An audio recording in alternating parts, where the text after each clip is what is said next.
Yeah, good morning. Figurasin compound tayo kuya. Ano na? Alas 9 ng umaga. Nakuha ko na kuya kasi bago ko kinuha, pinatuka ko muna doon sa kabila. Ngayon ay ako'y nagano na kuya, malapit na ito, konting-konti na lang ito at medyo maganda na ito kuya. Antay mula doon sa gate hanggang dito, magpapantayan na yan kuya. May mga manok ngayon. Ay, yung kanila na lang tinutuntukan ng alisin ko yung kuya at medyo pwede na uling totally developed na. Palagyan ko na ulit ng tanim yan kuya.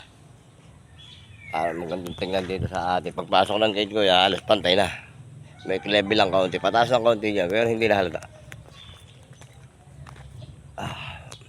Kinuha ko na rin pala kuya yung sinasabi mo na si Bunso. Medyo palalagay ko lang kuya, mga 5 minutes lang. Sinasanay-sanay ko mula dito at sabik na sabik kayo. Parang gustong-gusto niya rito eh. Kaya lang kuya, nagugusto pa siya ng buntot. Tingnan nyo kuya, asul-asul pa ang buntot niya oh. Ay, may mga parang straw na yung parang inaano sa soft drink. Hindi pa nababalatan niya yun. Hindi pa nagugusto yan, kaya dito na siya magugusto habang siya namamali. Hindi ko na pinaliguan po at gawa lang, baka magtanggalan lang ang mga balahibo eh. Okay na siya dyan kuya, papakawalan ko na at maya siguro mga later o ilan lang. Ito na lang inaano ko yung huli nyo sabi na pakawalan ko siya dito.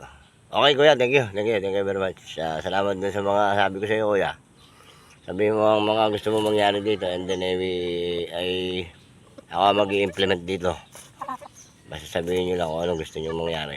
Sige kuya, thank you.